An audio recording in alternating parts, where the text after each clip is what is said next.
Evening all. Hello, Hello. Bruce. How are you? All right. I'm good. Yeah. Good. It's Thursday night. This is not the script, is it?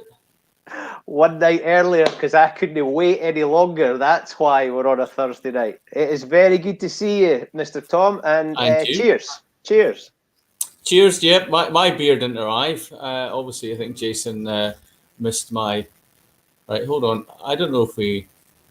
Can everybody see us? Can we get some comments? Can people see us? I think Jason's there. Jason Clark. I'm not getting anyone else. I've got 7 Tony's waiting. in. Tony McCarthy's in. Good lad, Tony. Tony is Mr. Loyalty. He is magnificent. He can't spell your name, but that's all right. He got mine right. So welcome, Tony. Good to see you. All right. Well, you're better than me. So yeah. Well, Thursday night. It's a different night, but format is the same. The format is the same. We are here for one man and one man only. Doddy Weir, the foundation. My name's Doddy, as we know. Doddy was diagnosed with MND 2016, and he set up his foundation a year later. Lots of people have been doing stuff for the big man and his foundation, and he's raised an incredible amount of over 5 million. It's gone to the research, which is fantastic. Now, during lockdown, as you know, Bruce, we created these great rugby genius quiz nights. We had some fantastic hosts. Yourself did it at 2 or 3, I think. I made a bit of a mess of one of them. Alex was class, wasn't he? I like Alex. Yeah. He was. He started them off, did very well. Then we had, Alex Payne. We had Nick Knowles, DIY. Yeah. We had Jill Douglas. We had Scotty Hastings. He didn't make us cry. How amazing is that? Nick Knowles on a rugby quiz. It's just class. Another example of Doddy Weir making things happen. If you mention Doddy's name, they go, yeah, I'm in. And Nick Knowles, I thought, was what a guy, what a genuine, brilliant guy. And that's it, Bruce. That's the beauty. You know, I don't know these people from Adam. You know, LinkedIn is a perfect location for me. Ask these people to do stuff, and you mention one man, and yeah, everybody comes on board. So yeah, Nick knows, and then Nick Keith did a night for us. Great guy, rugby commentator. So the format was changed slightly, as we know. End of June, we had a panel. We had Brushy Redpath, Gregor, Andy Trimble from over here, and Paul Marshall. Then last month we had Big Peter Winterbottom, Rupert Moon, and Matty Tate. And then the format has continued, so the monthly quiz nights are still happening. And then there's talk of us doing it on a weekly basis from October, but a pub quiz, so not just rugby, because we might run out of rugby questions if that is at all possible. But listen, it's Thursday night. There's no rugby on the TV, so we can got some good guys to come along and help us, well, you, with the quiz. So, Brucey, I will pass it over to you. You can introduce the guys, and let's have a bit of fun. Quiz night. Donate if you can. It's all for the foundation. Bit of fun. Passive quiz. Genius brewery. Absolutely. Sorry, Bruce. 5p for every can that these guys sell goes straight back to the foundation. And I think they've been selling a shitload in lockdown, which is good to see. But yeah, Brucey, it's over to you. It's over to you. And why wouldn't they sell lots? Because there's fewer calories in here than there is in an apple. Go figure that one. An apple a day keeps the doctor away. Genius is the way forward. Ladies and gentlemen, welcome. Thank you to Stu Tom, who has let me be involved in this. I love it. This week I have been pee my pants excited. I'm in a WhatsApp group with the guests. That's pretty awesome. That is pretty awesome. I am very, very excited for tonight. This is going to be an absolute belter. We do also have some quiz questions, but we've look at these guests. Look at these guests. The first man who has just dazzled us backstage with his parenting skills. He said, I need to go and put the kids to bed. Off screen, he was back in about 90 seconds to just get going. That is impressive. This man is a British Lion. He's an Ulster and Irish rugby legend. He scores tries for fun. He did some missionary work in Wales. He is Tommy Bowe. welcome, Good Tommy morning. Bowe. Good morning. Good evening, Bruce. How are you? Are I we am going to very well. compare? I want to know what jerseys you have behind. No, you don't. No, you don't. You've got an Ulster, an Ireland, and a British Lions. That is pretty impressive. I have my Ospreys one there. Oh, there you go. Our other guest was asking where it is. Oh, the Babas. It's the only memorabilia in the house, but this is meant to be the boys' room, but it's been turned into the kids' room. But I still get my wall. You must look at those with immense pride and some pretty great memories. Yeah, listen, unbelievable memories for each team. I mean, Ireland and Ulster were just, they were the dream growing up as a young kid. Never believed that I would ever get picked to go, excuse me, the beer's coming through, on a Lions tour. So to listen, to share the field with some of those guys on, with a red Lions jersey on, is a dream come true. And I have some great memories playing alongside the likes of Shane, playing alongside the likes of guys from so many different countries. And yeah, it's nice to be back. Nice to be back doing something like this. And, big admirer of Doddy Weir and the work that he's doing, the money that he's trying to raise. I think he's such an inspirational guy. So anything we can do to help. And of course, Genius Beer doesn't get much better than that. Nice. I like it. Now, Tommy, it must be quite strange for you being a British Lion and speaking to a Scotsman. Do you need me to speak? Do I need to slow it down? Do I need to put on an accent? Because there's not many Scotsmen get to go on those holidays, is there? I didn't speak to many Scotsmen on those tours. But actually, Ryan Grant and Johnny Gray were two guys I got on really well with on the Lions tour. I think I was in Australia. So, and Hoggy as well. Listen, I got on great with Hoggy too. Good guy, exceptional player.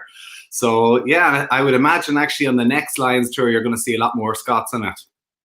Yes, that's what we like to hear. That's another reason we love Tommy Bowe. Now, we are going to have to let the others in, but I could genuinely speak to you all night. But no problem, you've got me here. What's it like being a chat show, morning TV kind of host? How does that go? It's different. I mean, you go from 1 minute talking to a vet about how a cat has coronavirus, to then interviewing the head of the NHS, to then talk about baking the best pavlova. It's pretty strange, but morning television, it's good fun. Enjoying it. It cracks me up because there's now a generation of people who don't actually know that Gary Lineker was the best striker in the world and got the golden boot of the World Cup. I reckon in a few years' time, people are going to have no there behind you, and you're just going to be Tommy Bowe, the morning TV guy. Well, we'll see. I might cock it up before that, but it's all going well so far. Brilliant. There's heaps more to come from the magnificent Tommy Bowe, but let's bring in his mate, his Ospreys mate. This guy was the World Player of the Year, the best player in the world. So not just the guy that got picked first at PE, but there was nobody better than him. And if anybody loved The Simpsons, Homer used to tell Bart, there's no point in trying because there's always millions of people who'll be better than you. There is nobody better. That year, there was nobody better than the one and the only Mr. Shane Williams. Legend. Evening, lads. There he is. You're right. Now, Shane, have you been locked out? What's happened? Yeah, I'm on holidays at the moment. My daughter's in a pony club, so we've got a pony show up in Warwickshire. I've got lots of screaming kids coming in and out of the van, etc. So I've made a break for it. I've run to the car and I've hid myself in the corner of a field just to speak to you guys. I'm a little bit concerned there's going to be a tap at your window during this. I am waiting for it. There's a couple of kids that have gone past. They have noticed me already, so there'll be a couple of Johnny knockers in a bit now, I think. So how do we find you? You look exceptional. Are you going to make a comeback? Oh God, no. Look, hey, remember, looks can be deceiving. I've got to that point in life now. It's called the midlife crisis, as you're full aware of, Bruce. And I started doing silly things like yeah, offended you now, haven't I? No. I've started doing things like triathlons and marathons and things now that I probably wasn't able to do when I was a rugby player, and I'm enjoying it. You know, keeping fit, looking after myself, and just keeping on going. I got to that point where I thought, right, I finished playing rugby now. I took one look at my dad, who's got this massive keg barrel on his belly there, where he loves his Guinness and his Worthies, and I thought, right, I don't want to end up looking like you, Dad. No offense. So I started looking after myself again. Oh, good to hear. And the family are on holiday, so you've just become, you're not Shane Williams, the world's best player. You're not British Lion. You're just Dad. Yeah, Shane Williams, the rugby player, finished a long time ago. Unfortunately, time has flown by, and even though it was the best time of my life, I've slowly come to realize that that's gone. You know, it's time for the kids to enjoy themselves now and be good at things. And my son plays rugby, and I get as much enjoyment watching him now as I did playing myself. And my daughter, like I said, she's into ponies and MGA and pony club, and I love seeing her go. You know, so it's nice to come away for these weekends. Sometimes I can't do it all the time, obviously with work commitments, etc. But it's nice to get away, see them doing well, see them enjoying themselves, and fitting into the environment. I know nothing about horses, so I kind of hide myself away and I let the experts get on with it. So you do know a little bit about rugby. What sort of parent on the touchline are you? Well, I honestly thought I'm one of the calm ones that doesn't swear much, keeps still on the sideline, doesn't have a go at the ref or the other mums and dads. But I did a documentary not long ago about concussion, and they came to film me and Carter at one of our games. And I looked back at the footage, and I was exactly that. I was swearing at the ref. I was shouting at the mums and dads. Carter, bless him, had a torrid time because I was trying to tell him what to do. So yeah, I'm one of those dads, unfortunately. But I promise I will calm down, and I promise Carter I will stay away from now on. I don't believe you for a single second. It's brilliant to see it. I'm looking forward to having you and Tommy reignite that ridiculous wing partnership from the good old days. So I'm looking forward to that. Me too. It'd be great. I haven't seen Tommy for a while, so I think Six Nations was the last time I seen him, and obviously we all know what's happened since. So it'd be good to catch up with Tommy, yourself, and the rest of the guys. Awesome. Brilliant to have you with us, Shane. And just make sure you behave yourself in that field in your car. Right. It was, honestly, officer, I'm doing a quiz. I'm doing an online quiz, officer. I really am. Yeah, how do I get away with this one, innit? Huh? Good luck online for that one. Not again. We'll move on. So we've had Tommy Bowe, we've had Shane Williams. There's a bit of a theme here. These guys have got a bit of gas. Now, I was known as Funeral March Aitchison, so I don't really fit in here. But this man, you know him because he's sat here, he's been host, and it was one of the best and one of the most popular. He is just magnificent, loves to tell a story, a good friend of the man that we're all here for, Doddy, having played with him at Newcastle. We've heard about his bath with a rock star. We've heard about his little mishap with a member of royalty. But we've just had the world's best player, and now we're about to have one of the world's best sevens players. That means there was nobody better. And you love him. I love him. The great Rugby Genius Quiz loves him. Ladies and gentlemen, welcome to Thursday nights, Mr. Ollie Phillips. Hello, Brucey, sir. Brucey, nice to be here. Splendid, mate. Thank you very much for having me back. I can't believe I even got asked to come back after that last little chaotic performance of my own. So many people loved that. It's become, there's a little Ollie Phillips Mummy P cult has been formed. I've just seen Tony's written Mummy P straight up, so I'm already in the doghouse from word go. So, although tonight, Thursday night, mark it here, 27th of August, groundbreaking, isn't it? We've officially, Wales Online are going to be absolutely nuts tomorrow because Shane Williams has been caught dogging in West Wales, and we've rumbled him on the show, haven't we? Unbelievable. See, Unbelievable. we skirted around that. We hinted at it. Bang! Yeah. Ollie Phillips is Do you right not in feel the there. flashing lights just going off as he's walking past people at the windscreen? Like, no, back off, back off. It's not it's not a traditional Thursday night in Wales in the valleys. It's not me. It's not me. Back off. I need an hour. I need an hour. Shane is on a holiday. He tells us it's a camper van. Let's face it, it's going to be one of those big rock star luxury beasts.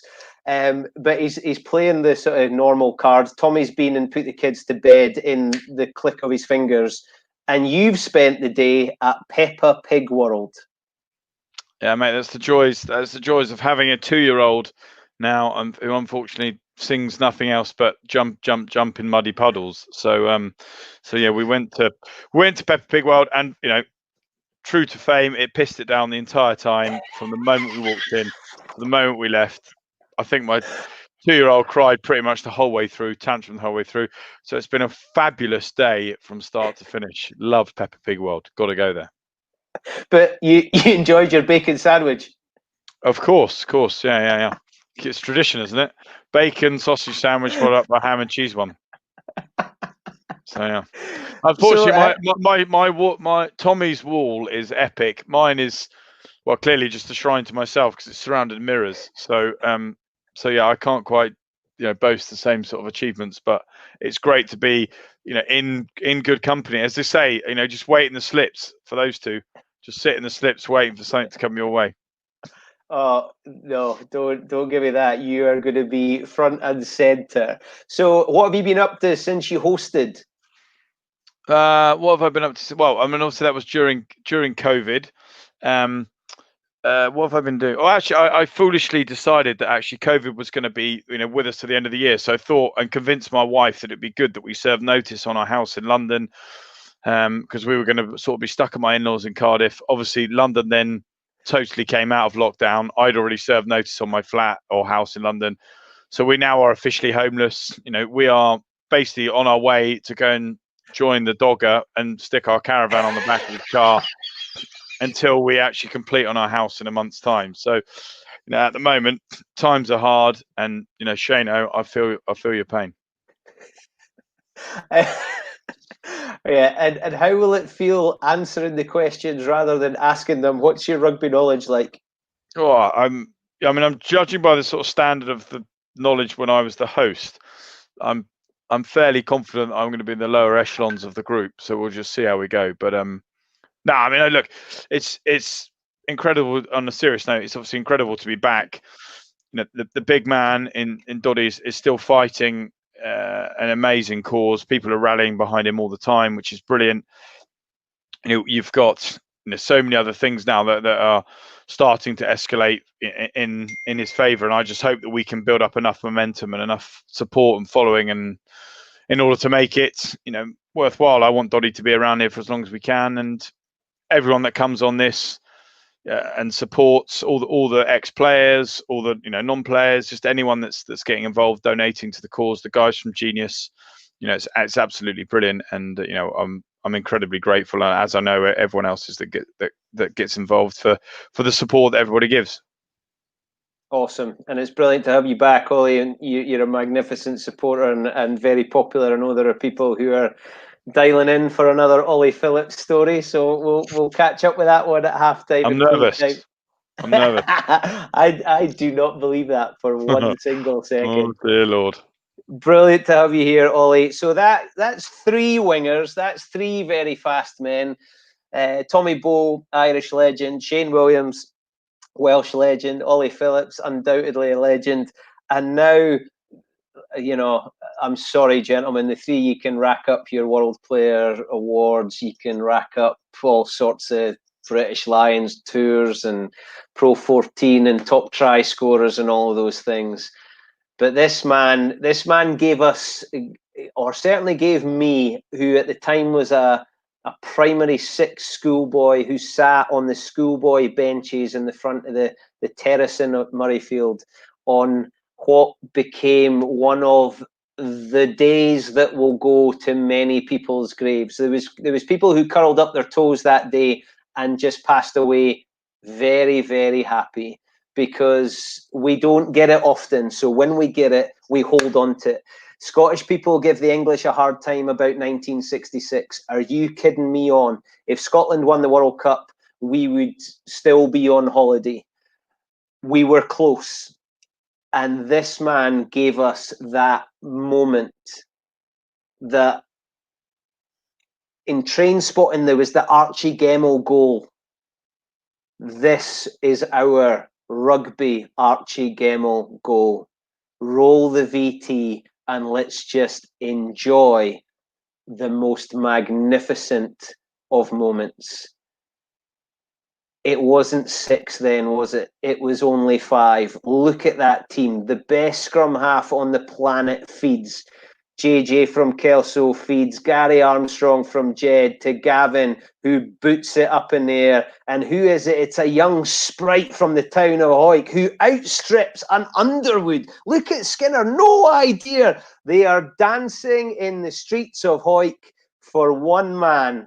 And it is your hero, my hero, every Scotsman's hero, Mr.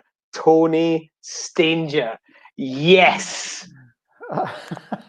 Thank you, Bruce. Yes, so an overwhelming introduction. Appreciate it. That, are you sick of that try, or do you just sit back and glow?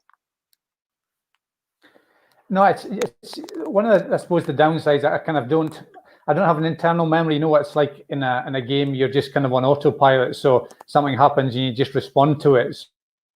So I kind of remember, as everybody else does, by watching the video, but also Bill McLaren's commentary, who was when I was at primary school. Bill was the guy who took us for rugby. So each of the 5 primary schools in Hawick, one afternoon a week, Bill would take us up for rugby at Wilton Lodge Park in Hawick. So to have someone like Bill commentating on a game, that you think, I remember at that age, wouldn't it be amazing to play for Scotland? But it'll never happen to me. To then go through that, to then score, which has become a reasonably famous try in Scottish rugby history, was awesome. So it's I feel like I share it with everyone, and it's amazing the number of people who still come up to me. That's 30 years ago. Still come up to me and just want to shake your hand and say, "Oh, I was at the game." So I now challenge people. So I said to them, "No, you weren't." And they kind of sort of look at me and said, "Well." I said, Murrayfield only holds 67,500, and I've shaken more hands than that in the last 30 years. So somebody must be coming back for a second shake. So yeah, it's nice to be associated with such a positive memory. But, I feel like I share it with everyone. So, there's lots of bits and pieces to my career. The guys will say that as well. So ups and downs, things that go well, things that don't go so well. You have tough times as well. So but it's nice to be remembered for something that was such a positive in my life, but that you can genuinely share with so many people that you've never even met before. Now, you almost didn't make it because you'd picked up an injury playing for Hawick. Is that right? Yes, it was. And this does show my age. So back in those days, it was obviously the games were every 2 weeks, consistently. So I played for Hawick the weekend between. So I picked up an injury. And I remember back in those days as well, you used to get to find out if you're in the team or not, you used to get an envelope. So I didn't play particularly well. We went down to Wales the weekend before. So England had played their 3 games. So they had a month before the decider. And at that point, it wasn't a decider. So we went down to Wales, didn't play particularly well.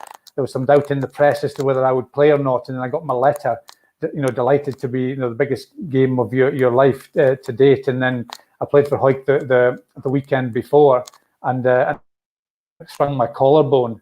And so I went up to Murrayfield on the Sunday to training. Wasn't able to train, and this was the biggest game of your life, 6 days away. And probably, in all honesty, if the medics had been as they are now, I probably would have said, "Listen, it's we'll bring somebody else in. He's not going to be right." So people said to me, "What was it feel like in the build-up?" What it felt like was just panicking all week as to will I play or will I not play. So I went up. We used in those days again. You used to meet in the backs. You used to meet at Murrayfield on a Thursday morning. So you then got a day and a bit of training to get through to see if you could actually make it to the game. So right up until kickoff time, you were kind of panicking. Will I play? Will I not play? So fortunately things went in my favour. Genuinely didn't feel it during the game. Adrenaline took over, but yeah, it could have so easily been somebody else. But a certain coach put you through quite a rigorous fitness test, didn't he? That's right, yeah, Jim Telfer. So I had to train with the forwards, do a bit of rucking, which wasn't a winger's thing anyway. So I didn't know what I was doing in the first place, never mind testing the shoulder. And when I turned up, Roger Baird was there, who wasn't in the squad, and I was thinking, what's Roger doing here? You know, that's a bit weird. And I suddenly twigged, well, Roger's here in case I don't get through this fitness test. So it was really, to be fair, it was a pain management thing, but it was really quite sore.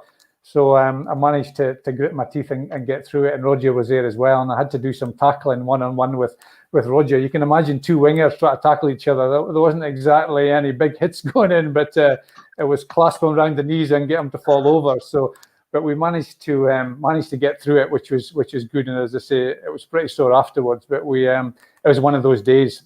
Genuinely, if you look at the England team, they had some fantastic players. Not least, you know, in the back division. I think if we'd played them 10 times, we'd have probably won once, and that happened to be the day. So great memories, great people. But as everyone has said, you know, the rugby family's large and wide, and you know, I've known Doddy for a long time, a fellow borderer. So it just doesn't surprise me in one bit when one of us is struggling. It could have been anyone. Someone gets unlucky that everybody rallies round. So that's what's awesome to be part of rugby. You know, where it's one big family, and we do what we can to help where we need to. So.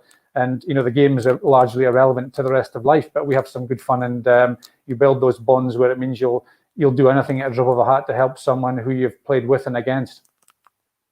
Amen. Love it. Absolutely love it. And there's so much about those stories that people now must be going, what the hell do you mean you are? The best bit is, imagine being put through a fitness test that's not, can you sprint there and back? Can you do a down and up? It was a creamy Telfer rucking session. Absolutely brilliant. I love that. Tony, brilliant to have you with us. Thank you for joining us. Pleasure to be here.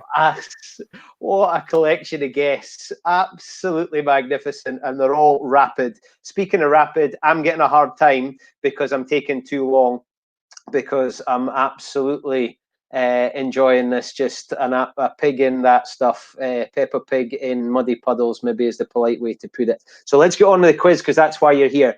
Please make sure that you donate to the foundation if you can. I know some of you are returning and have done that before. Your support is absolutely welcome. So if you've done that already, the way to go is grab yourself a few of those, because 5p from every can goes straight to the foundation, and it is very much appreciated. We love your support. I'm delighted you're here, so let's get cracking. Eyes down.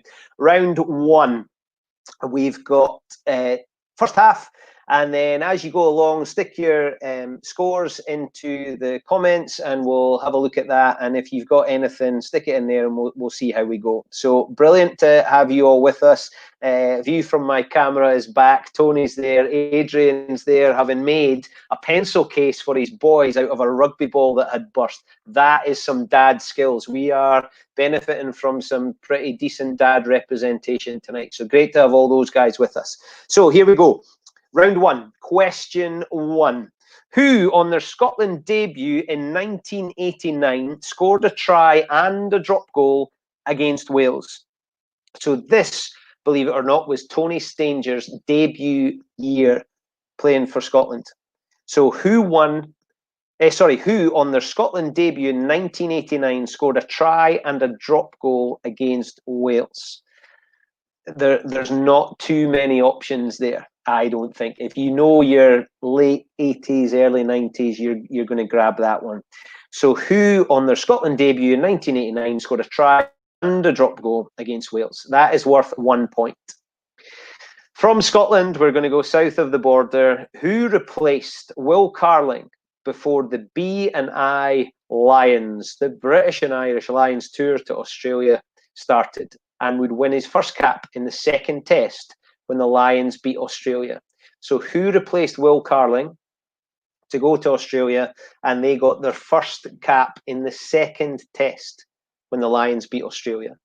So question one was Scotland, and question two is England into the Lions. Question number 3. The British and Irish Lions played the Anzac 15 on the final match of the 89 tour. What does Anzac stand for? I reckon that one's in there for some of our military men who are joining us. I don't know of any military ladies, but I do know there are some military men who are watching. What does Anzac stand for? Because the British and Irish Lions played the Anzac 15. So that's question number 3, and that is also worth 1 mark. Question number 4. Oh, who was the head coach of Ireland in the first Six Nations in the year 2000? Who was head coach of Ireland when the Six Nations started in the year 2000? That is worth 1 mark. And Stu has worded it in a way that I can't pronounce, I don't think. Who was the head coach of Ireland in the inaugural, there you go, inaugural 2000 Six Nations? I nailed it, Stu. Thank you. Question 5. I know the answer to this one. Scotland's only win in the 2006 Nations was against England. Who scored all of Scotland's points in that match? Tony talking about being remembered for a good thing. This man is remembered for this good thing. It was lashing it down with rain. There was a heap of fireworks before kickoff. The cloud from the fireworks just hung there, and it rained, and it rained, and it rained. And Scotland loved it. And this man scored every single point. So Scotland's only win in the 2006 Nations was against England. Who scored all of Scotland's points in that match? Question number 6. Who won the Grand Slam in 2004? Who won the Grand Slam in the 2004 Six Nations, and who, losing all 5 games, were awarded the wooden spoon? So we've got a Grand Slam and we've got a wooden spoon. So who won all their games and who lost all their games in the 2004 Six Nations? And the good thing is that there's not really that many to choose from, is there? Who won the Six Nations in 2004 with a Grand Slam, and who got the wooden spoon? There's not really that many candidates for the wooden spoon. There's a few for, yeah. I think, let's not go there. Let's not go there. So, question 7. New Zealanders coached Italy and Wales during the 2004 Six Nations. Name both those men. So this is worth a point each. So every question up until the last one, so the Grand Slam winners and the wooden spoon, that's worth a mark each. And this one is worth a mark each. New Zealanders coached Italy and Wales in the 2004 Six Nations. Name those men. So which Kiwi coached Italy and which Kiwi coached Wales? We are almost at the end of round 1. Question number 8. 3 players shared the top try scorer award of 5 tries each in the 2006 Nations. One of them was Ben Cohen. The other one was Brian O'Driscoll. The third. Who was the third? Now, I think this question could get some clues. So, the 2006 Nations, 3 people scored 5 tries. Ben Cohen, Brian O'Driscoll. Who was the third? He was English. He was a back. And he could play in more than one position.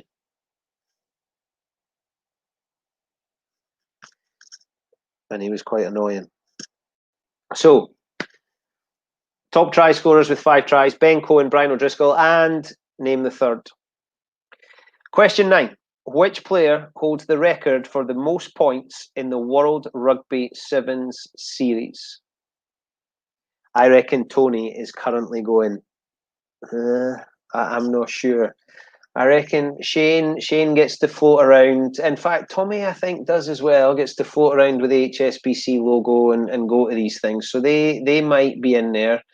Ollie's nailed on. Got to get that one right. No question. Ollie has got to get that one right. I reckon Tony's struggling with that one. Which player holds the record for the most points in the World Rugby 7 series? And last question in this round. Ollie Phillips made his Sevens debut for which country? Now when we go through the answers to this, we're going to get Ollie on because this one needs to be explained. Ollie Phillips made his Sevens debut for which country? And if you know this, you are a rugby geek. You are a stato. That's the last question in this round. Ollie Phillips made his Sevens debut for which country? Ollie is currently having a chuckle, I think. I reckon he is having a chuckle. Adrian, who did you go to uni with? Adrian Graves, who did you go to uni with? Because I'm doubting that you went to uni for a start. Who was that? Who did you go to uni with? He's typing. He's furiously. I bet he's put the caps lock on as well. That's how furiously he wants to get this message across. Okay, round 2. This is general rugby knowledge. This is an absolute stoter, and I'll need to give you some time. This is worth 5 points. So, question 11. Oh, Adrian, don't do that. You've just given the answer away. Question 11. Since 1971, 5 Welshmen have been the top try scorers in a Lions Test series. Sorry, not tries, points. Since 1971, 5 Welshmen have been the top scorers in a Lions Test series. Can you name them? I reckon you'll get the recent ones, and the olden days ones are worth a punt at the big names. Shane will get that because he's probably got it tattooed, because that's the kind of crazy stuff they do down in the valleys, me reckons. So 1971, since then, 5 Welshmen have been the top point scorers for the Lions in a test series. Test series. Can you name them? I'm going to give a clue. There's a couple of them in the 70s, and then the other 3 are much more recent. There you go. Can it be kinder than that? Question 12. This is worth 1 mark. Who became the second player in history to have played in 5 World Cups in 2015? So the first one was Brian Lima for Samoa, who's now back as coach. Who became the second player to have played in 5 World Cups? That is a belter. If you get that one, that is just magnificent. If you guess that, I will be very, very impressed. Somebody has played in 5 World Cups other than Brian Lima. That is unbelievable staying power. Also quite lucky with his year of birth, I reckon. If I give you the country, it could well give it away. Question 13. South African sides, the Cheetahs and the Kings, played, past tense, in the Pro 14. So the Kings, you've probably seen, have ceased. Which 2 cities are these teams based? So where are the Cheetahs based, and where are the Southern Kings based? 2 cities in South Africa. South African sides, the Cheetahs and the Kings, play in the Pro 14. Which 2 cities are the teams based in? Question 14. That was worth 2 marks. Question 14. The first time Wales ever played a capped international match in any colour other than red was in 1987 in the World Cup. What colour did they play in? 1 mark. And which team did they play? Wales didn't play in red for the first time ever in a capped international in 1987. It was the World Cup, so the footage would maybe still have floated around a little bit. What colour did they play, and which team did they play against? So you get a point for the colour and a point for the country. And I'll be very impressed. But with a bit of sort of Inspector Clouseau, you might be able to have a pop at the country and the colour. You've not got that many choices. Question 15. How many points did Wales score in the last 5 minutes to secure a dramatic 31-24 victory against Scotland in the 2010 Six Nations? It was going so very, very well for Scotland. And then Wales took the roof off. In 2010 Six Nations, Wales came back. In the last 5 minutes against Scotland, how many points did they score? The final score was 31-24. How many points did they score in the last 5 minutes to win it? That's why we get so excited when Tony Stanger scores a try to win the Grand Slam against England at packed Murrayfield with a capacity of about 450,000 people. That's why we hold on to it, because we have days like that. Is it any wonder? Anyway, question 16. This is worth 1 mark. The 2017 Six Nations Championship introduced bonus points. How many bonus points does a team that wins the Grand Slam get to eliminate the possibility of a Grand Slam winner losing the championship? So really the question is, how many bonus points do you get for winning the Grand Slam?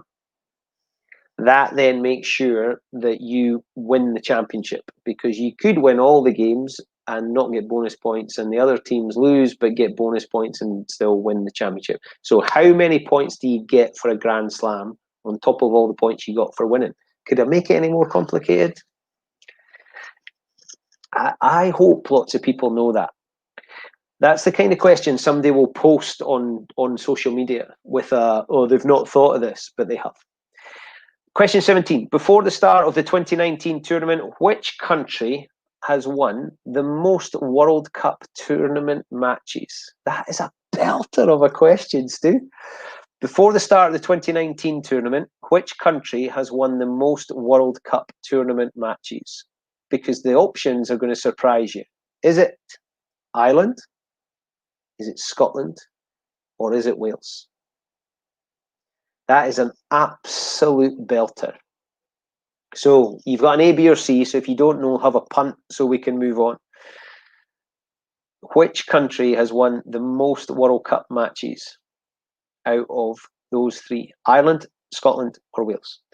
Question 18. In a major upset, which country did France lose to at the Rugby World Cup in 2011? So in 2011, France lost. Who was the sort of lower tier team to beat them and cause a massive upset? Who beat France at the 2011 Rugby World Cup? It's good knowledge if you get that. It's good knowledge. Go a minnow. Go with some good guys. Hello, Martin Johnston. Lovely to see you. Thank you for joining us. Good to see you. Ocular. That's I'm not sure what that is. I would like to see some profile pictures. I wonder why. I don't think I've got a YouTube profile picture. Anyway, moving on. Question 19. At the 2019 Rugby World Cup tournament, what links the coaches of Namibia, Canada, and Russia? So it's only worth 1 mark because all you need to give us is the link. In the 2019 Rugby World Cup,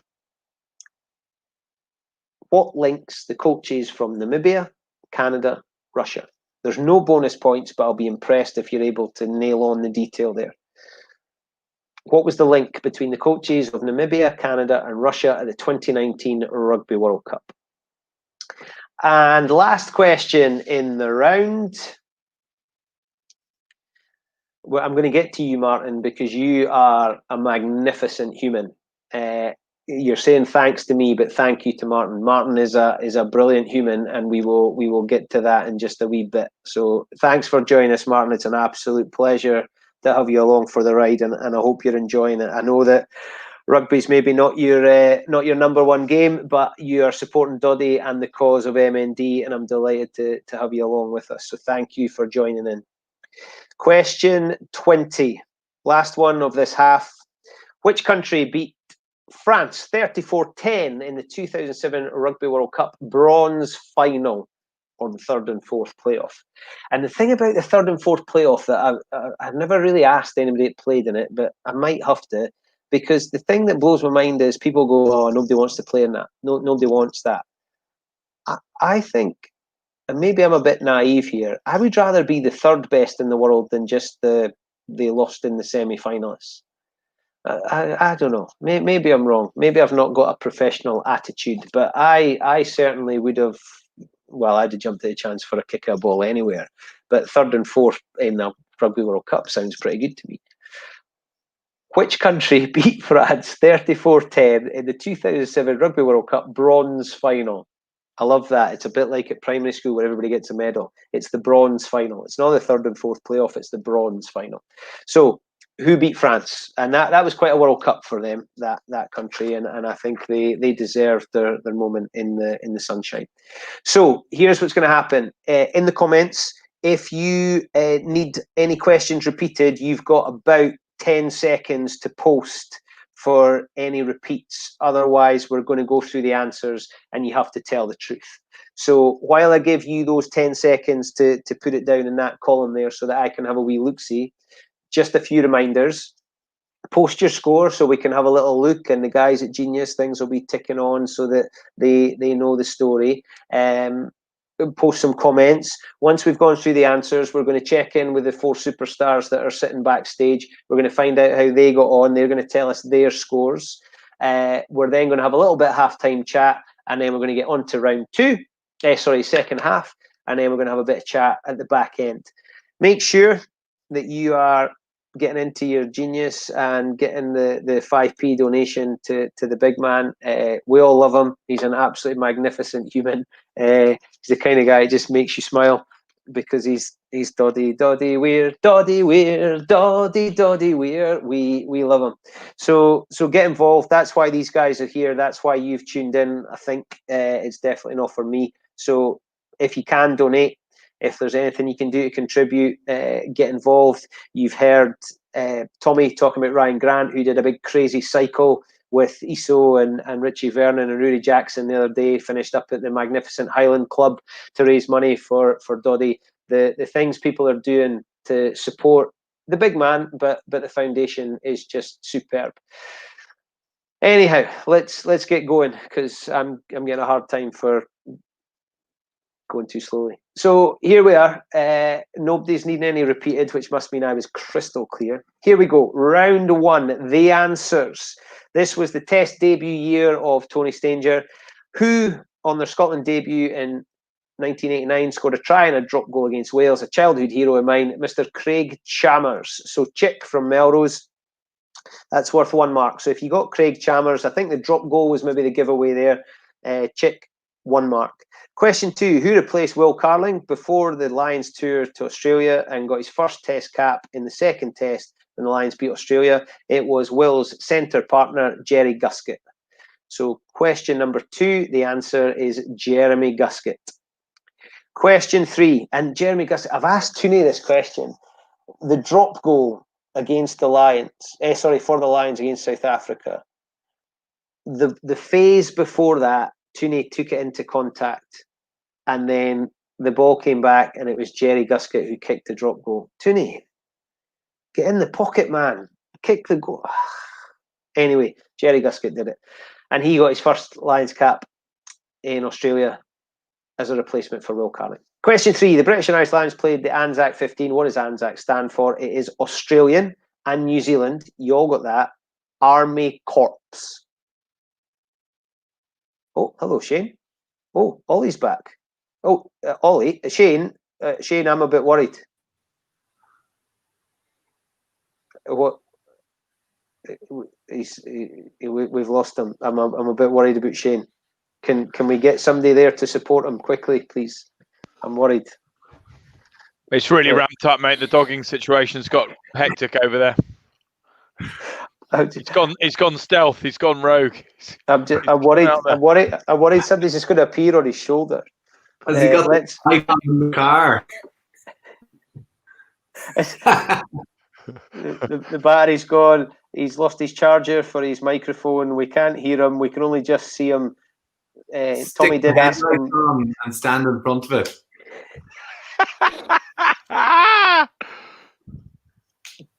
Right, we've brought the lads in. Let's get going. Otherwise, this is going to take forever.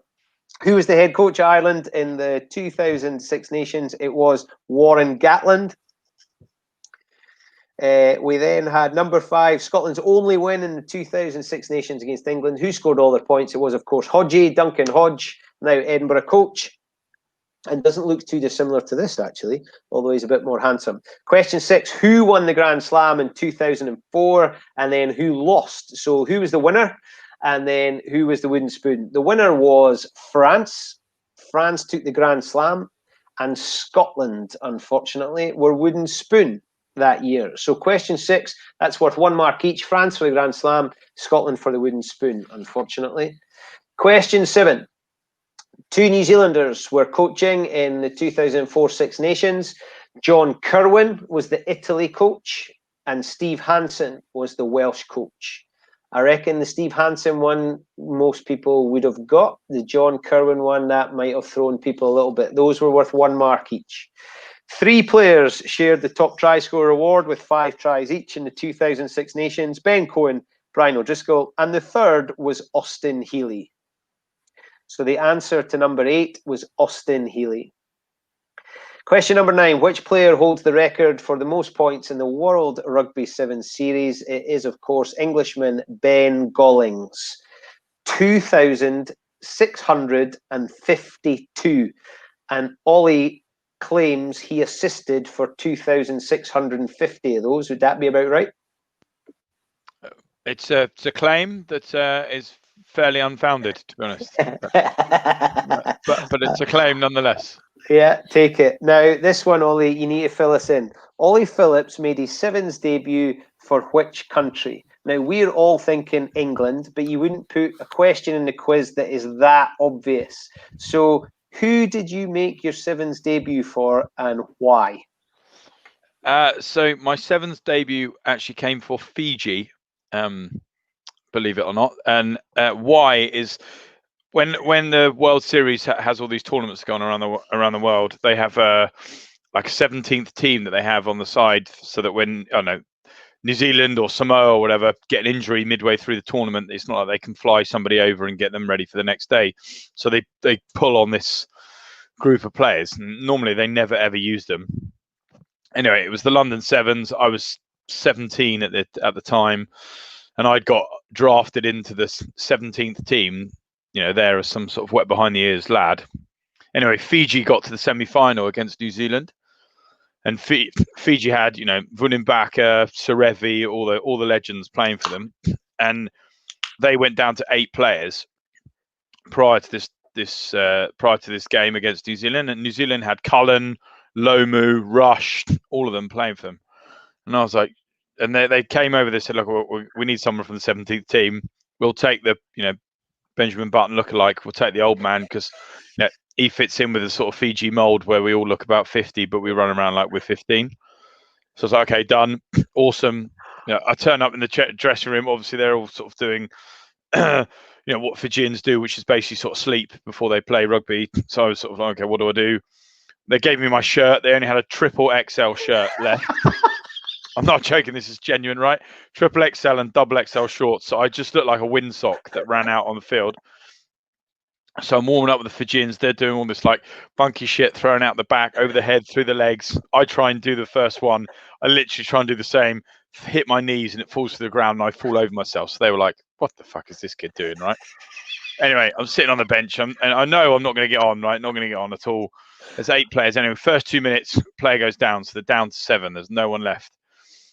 Within a minute, it goes to half time, still at 7. They're going to play all the way out. 3 minutes from the end, they go down to 6. Injury comes off. So like, okay, Ollie, you're on base. There's no one else to pick from, right? So I walk on the field, and I swear, gospel, I'm 17, stood on the field, and Jonah Lomu's opposite me.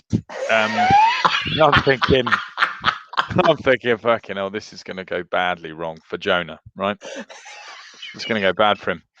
I feel sorry for the man. Anyway, it's a New Zealand scrum. Ball comes out. They throw it to Jonah, and obviously, I mean, he knows the score, right? He's obviously looking at going, "Who's this bloke that's sort of won a raffle to be here, wearing sort of the Fijian windsock and looking ridiculous?" So he sort of grabs the ball, and there's absolutely no reason other than he's just a good lad. He just decides to run straight back into the scrum. No reason whatsoever. He just runs at me. Obviously, bowls me over. They score, probably win the game. Anyway, runs into the scrum. You can literally hear and see me go like, "Oh, thank fuck for that," and play out the final 2 minutes. New Zealand win the game. Jonah comes over to me at the end. I'm obviously sort of like some star-studded kid. Scrubs me on the top of the head, and he'd got a pen and he'd signed the match ball and gave it to me. And so that match ball. I don't have it in my room because I'm not in my room at the moment, so I don't have a house. But I still have that match ball. So so my first. That's a long-winded version of telling you that my first ever Test debut came for Fiji. So there you go. How brilliant that it's a ridiculous Ollie Phillips story because you've got a few and it is just magnificent. Yeah, it was great.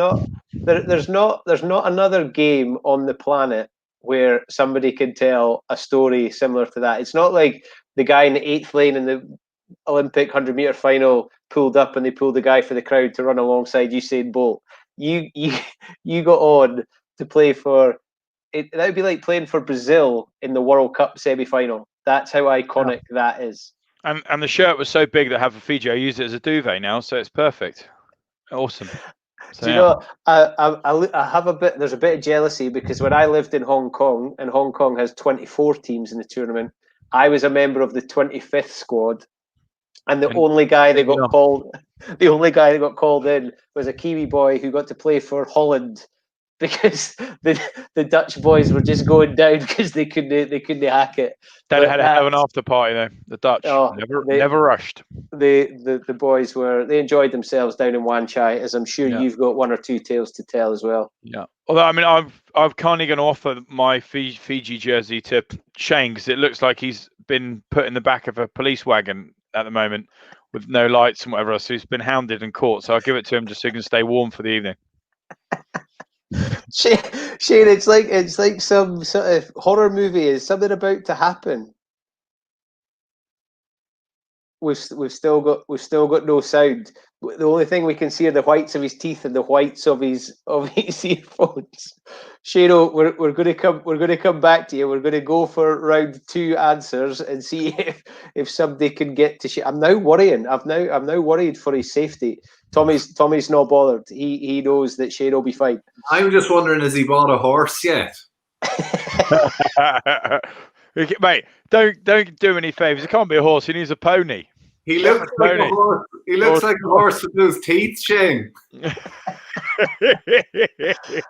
I'm trying to work out. It's quite atmospheric. He's it been could be your album cover. You've been at Bernie's dentist. Bruce, can you get someone who can lip read? Because he's going to need it for his witness testament or testimony at the moment. It wasn't me, sir. It wasn't me. Honest. These people are all laughing, Shane, but I'm genuinely worried about for your safety. I'm concerned that you're stuck out there. We're going to read about you in Wales Online in a week's time, having survived on 3 M&Ms. Right, let's get to round 2 very quickly before this really deteriorates. Well, we've got a view from the camera. Who's a good guy, Richard? Maybe doing a Bohemian Rhapsody video. Shane, gonna break into a bit of Queen. Oh no, now it's gone black. Now I am worried. Stu, can you go and find Shane? Location: a field in Warwickshire somewhere. I'm now genuinely worried. Please cut that off. It's like watch it. Oh, the Shane Witch Project. Right. This is taking quite a sinister turn. Let's go on to round 2, and we'll hopefully be able to reconnect with Shane. Since 1971, 5 Welshmen have been top scorers in a Lions Test series. Can you name them? In 1971, Barry John. In 74 and 77, Phil Bennett.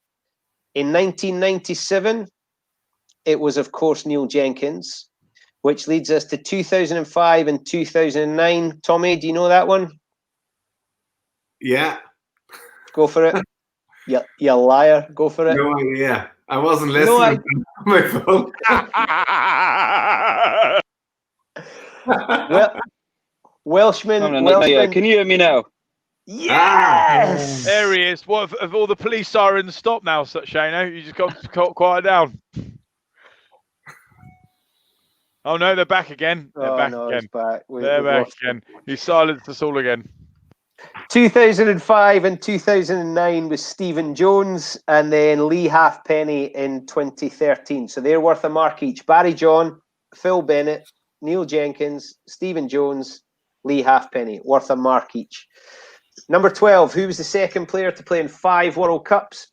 It was Mauro Bergamasco. So Brian Lima was the first, and Mauro Bergamasco played in 5 World Cups, the last one in 2015 for Italy. 13, the Cheetahs and the Kings are from which 2 cities in South Africa? The Cheetahs are from Bloemfontein, and the Kings are from Port Elizabeth. And if you couldn't spell Port Elizabeth, we'll accept PE. Question 14. The first time Wales ever played in a colour other than red was the 1987 World Cup. Which colour did they play in, and who did they play? They played in green. And then by elimination, it was against Tonga. So they played in green against Tonga. So 1 mark for green and 1 mark for Tonga. Question 15. How many points did Wales score in the last 5 minutes to secure their victory against Scotland? It was heartbreaking, wasn't it, in 2010? If you ever get the chance to hear Jim Hamilton talk about that one, it's worth a chuckle. We lost 17 points in the last 5 minutes, so the answer was 17. That's quite an old comeback. Question 16. The Six Nations Championship introduced bonus points. How many bonus points does the team who wins the Grand Slam get to eliminate the possibility of them losing the championships? 3.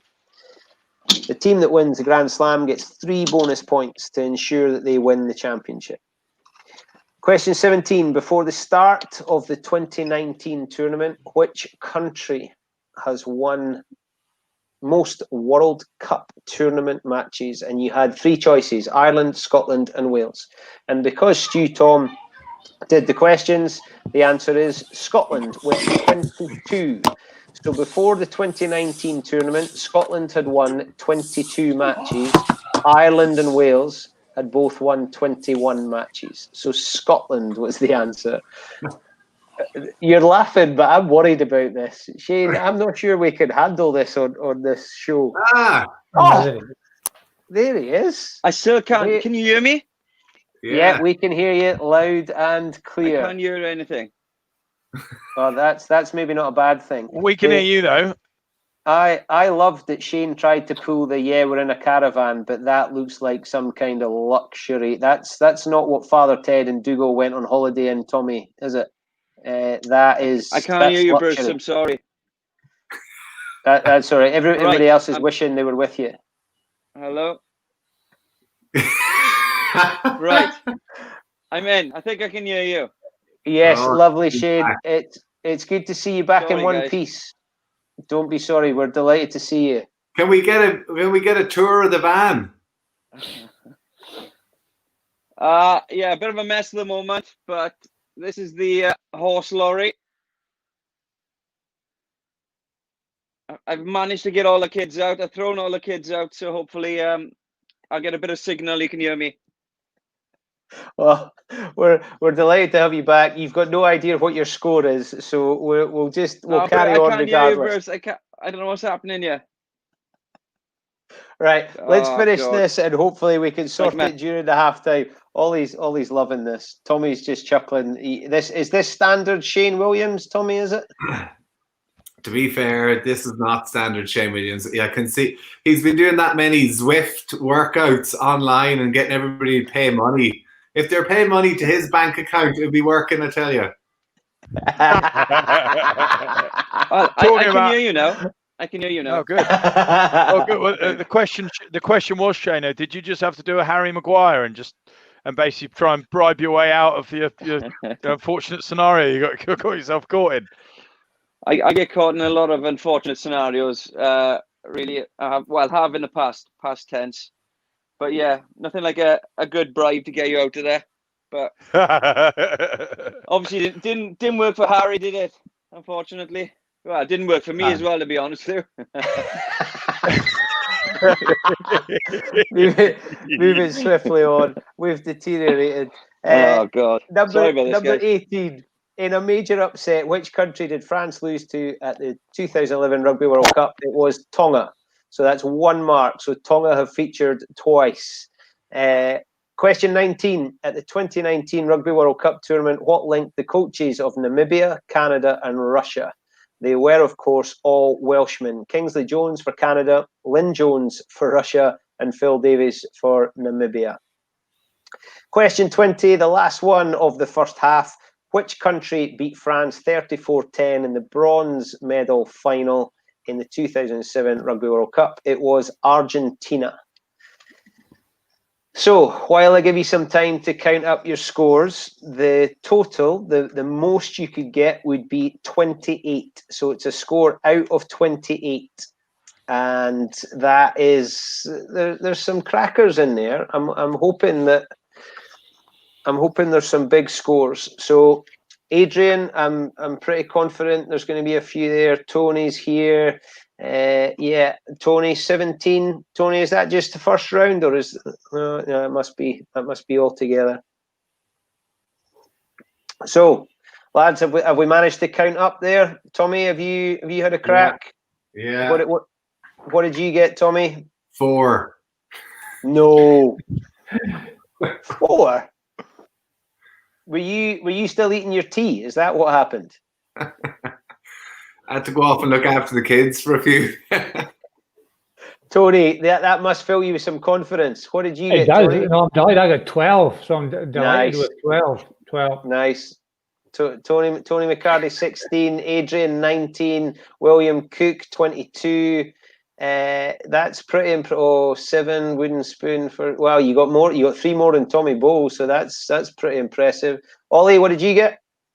Mate, I was at 11, so legs 11. Yeah, hanging in there. Shane, you've got no idea. Oh, are you, Shane? I'm beginning to think you're on the wind up. He can obviously hear us because he's talking, but we can't hear him. Yeah. Nah. Okay. 17 from the 17th team. Well done, Tone. He couldn't have counted up. He said 16 and he's got 17. Well done. So, gentlemen, halftime beers with Genius. I was desperate to ask Shane. I'm only going to ask him that if we've definitely got him on. So, Tommy, the Lions, you've got your shirts over your shoulder there. Happy days. Being a Lion in South Africa is a pretty spectacular thing. How excited must boys be with a year to go to be a Lion in South Africa? Listen, I think South Africa is the best of the tours.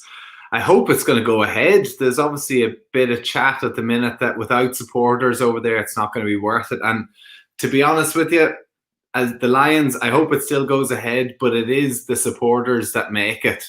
And going back to that South Africa one in particular, because rugby is so big over there, the time zones, everything just seems to work for that South Africa tour.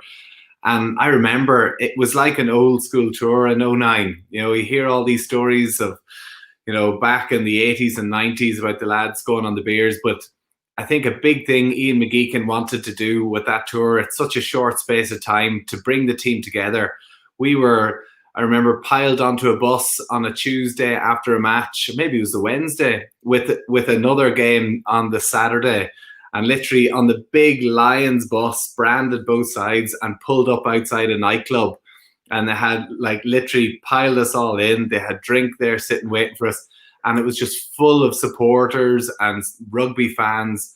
And it was it's an unbelievable experience. And I think rugby is probably one of the only sports where supporters and players get to mix, have a beer together, enjoy the crack. And I think in particular, that's what makes the Lions tours special. You know, you heard of when Woodward took over it and the hotel was off limits for everybody else. Players couldn't get out of the hotel, couldn't meet anyone. The beauty of the Lions is about, it's the last great touring side, and I think it has to be kept. Those old school values are what make it special. And, you know, I think Ian McGeechan and Warren Gatland definitely get that. So what is it like? You've obviously knocked 7 colours out of each other in a Six Nations. You've played against each other in league games.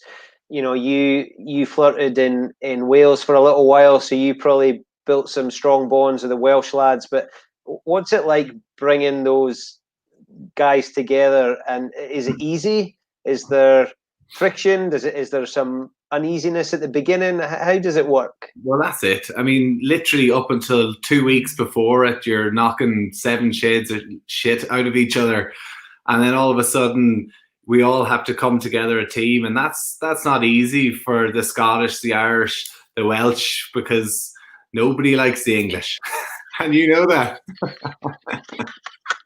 I mean, it's not easy for any of us, but we have to do it, and we have to dig in, and we have to go over it and try and get on with the English boys. But do you know what?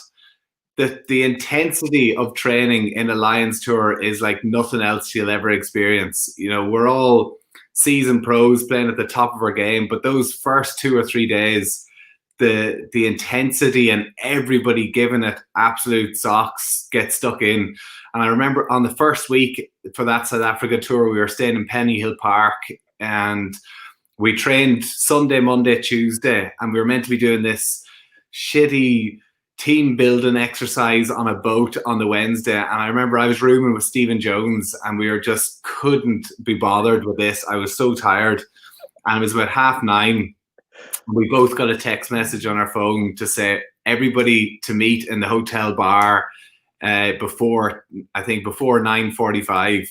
So we're like, wow, up, changed into our gear, down to the hotel bar, and there was just a line of about 100 pints. And they just said, right, guys, this is what the Lions all about. And we must have been there having a sing-song until 4 or 5 o'clock in the morning, just getting to know everybody, just getting acquainted with people I'd never met before. And I think there's nothing better than a few beers, a few genius beers to get to know people, and that kind of got the tour off to the perfect start. And it's just a shame we didn't win that tour, that series in South Africa, because it was definitely the best I've been a part of. Yeah, and the supporters everywhere were right behind that one. That was a popular group of players and coaching team and destination to be in. Right, you're not allowed to give me any explanation. I'm absolutely putting you on the spot here. Right. No explanation. I just want a name. Who did you change your opinion of the most in the Lions camp? You don't have to tell me if it was for good or bad. Who? Owen Farrell. Owen Farrell. Okay. Right, we'll take Good that. guy. Oh, no, stop. Oh, Stop. You're now explaining. Let our imaginations run. That's good to hear. Tommy, it's absolutely brilliant to have you with us. Thank you very, very much. I massively appreciate it. I'm like a little fanboy here, so thank you. Cheers, Bruce. Let's get to Tony, because Tony, even though it's not home, I have a great love for your hometown of Hawick. I've taken some pelters for my accent, but yours is absolutely horrendous. You must not be allowed back in the town of Hawick with that accent. But growing up in Hawick, you've already name dropped Mr. McLaren, who was your teacher. You've got men like Jim Rennick and Colin Deans, who were the best in their position for a long time, who would be guys you would see in the street and watch on a Saturday afternoon. And now we've got Darcy and Hoggy, who are following in footsteps of yours. What do you make of these two guys, Darcy and Hoggy, who are the ones who are sort of lining it up for the town of Hawick at the moment? Yeah, it is. I was born and bred there, and it's a rugby town, as you know. So if you wanted to get a bit of a reputation as a young person, being good at rugby was a way to do it. So, but I think it kept you humble, so you could walk along. Jim Rennick was a massive hero of mine, you know, and he coached me, and it was a real thrill. So it was. I think that what Hawick is still doing, that is producing good rugby players. The game has turned very physical, which I get, and I understand why it's doing that. And what I like about Hoggy and Darcy is that they're just good rugby players, and Hawick has the ability to do that. It did it in the past through maybe weight of numbers, because, as I said, there was little else to do when I was growing up. 3 TV channels, we had a big garden, so we just were outside all the time. So, but Hawick is still doing that, and I think that's testament to the people of Hawick who love rugby, and it's harder to get through now. I think it is. So finding your way into only 2 professional teams and finding your way. So it was a great environment. It was great to have those people around about you that kept you humble and kept you working hard. And I still remember when I was 15, 16, not really thinking that would I ever be good enough to play for Hawick, never mind anything else, because there was such a huge number of really good players. But it made you knuckle down and work hard, and you had to keep working hard. And my first season in the Hawick team, these were players who not only played for Scotland but played for the Lions as well. So you were able to train with them, and I think that was tremendous for a young player. So the whole shooting match, having Bill McLaren there, having it wouldn't happen now, would it? Having in a primary school, you got one afternoon a week at the local park, and a big chunk of that was doing rugby. So I would do cricket and do athletics and stuff as well. So I don't think that would happen. Certainly not the primary schools my kids have gone to. So it was just a brilliant place to grow up, and lots of British Lions is a pinnacle. I was a late replacement in 97, so it was it was great to be part of, and I think it's great that it's still such a massive part of what people aspire to. And as Tommy says, when you get thrown together with people that you've played against, you don't really know them. You have an impression of them, but you don't really know them. And you find out when you do mix with them, these are just great guys who love the same thing as you do, and they're happy to roll up their sleeves and do it needs to win. Yeah, I love it. It's a brilliant town, Hawick. I absolutely love it, and it's great to hear you talking so positively about it. I remember being at a Bill McLaren dinner, and Ian Landals, who you'll know very well, who's is quite a personality in the town of Hawick. He said, "Stand up, everybody who's ever played for Scotland," and everybody got a big cheer. And then, "Stand up, everybody that's ever played for the Lions," and there was a few Lions stood up and they got a cheer. And then he said, "But the best of all, stand up if you've played for the Rugby Dies." And loads of folks did that. The whole place just went wild, because playing for Hawick is the pinnacle. It really is. No, it really is. And as I say, it was my wife's from New Zealand, and we've been there a number of times, and you can see why. It's culturally significant, and rugby is culturally significant in New Zealand, and with a small population, there's such a focus on being good and maintaining the world class level of the player. And I always kind of felt Hawick was like that. It was culturally significant in Hawick, and although that's changed a little bit, there's still, I'm sure Hoggy and Darcy are absolutely delighted. I always think that you should have, when you play for your country, you shouldn't just have the club you come from, but all the clubs before that. So I was a product of Hawick High School, Hawick Wanderers, Hawick Lundin, Hawick the South, all those teams, because they shape you as a player, and they're a big part of your development. So, and all those ones I've mentioned are local teams in Hawick who are volunteers giving up their time to create teams and select teams and do what's needed to let lads play. So I think it's it's a great place to grow up. It's a lovely part of the world, as you well know. So, and it's still, which is great for me, still producing top quality rugby players. Yeah, there's a lot of good people down there. Rocky Johnson working hard, Davy Oliver, Pundy Thorburn still overseeing the whole thing. Lots of great guys. Right, I asked Tommy for just a one sort of word answer. I'm going to ask you one now. So no explanation. I just need one word, and it's going to be a yes or a no, Tony. Will Darcy Graham be a Lion? Yes. Yes, that's what we like to hear. Brilliant. Thanks, Tony. Great to have you with us. We'll chat again on the final whistle. And that Tony, I'm going to tell this story when he's off the screen. When I was a lad, I love how Tony can tell stories of the game before it was professional. Tony played at that time where amateur, through that funny phase, and then into professionalism. But as a wee lad at Galashiels Academy, I used to go down the street for my lunch Monday, Tuesday, Wednesday, Thursday, Friday, and I would keep the change from my lunch money. And on a Friday after school, I would go into the Royal Bank of Scotland on Bank Street in Gala to deposit the change not really to deposit the change into the bank, but because there was somebody who worked behind the counter in the Royal Bank of Scotland in Bank Street in Galashiels. And I used to let people go in front of me because I just wanted to go to this teller over here. So there would be people come in and go, oh no, you can go in front of me. You go, because it was Tony Stanger.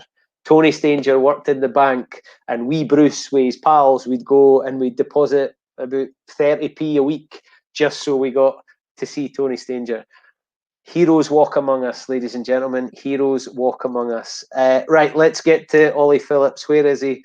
We're going to leave Shano to last, so hopefully we've got him online. Hello, Mr. Phillips. How are you? I'm great, thanks, matey. I'm very well. You've just, stringing this along well, buddy. Just keeping it flowing. No, I know. I'm sorry. I'm keeping people for a long time. I just get too excited when I get guys on. That. So, Ollie Phillips, the game of sevens is going through a challenging time just now with this situation, and obviously there's all sorts happening down south. Boys are signing contracts. Are you excited to see guys like Dan Norton get into the 15s game, or are you a bit sad that it's at the price of the sevens?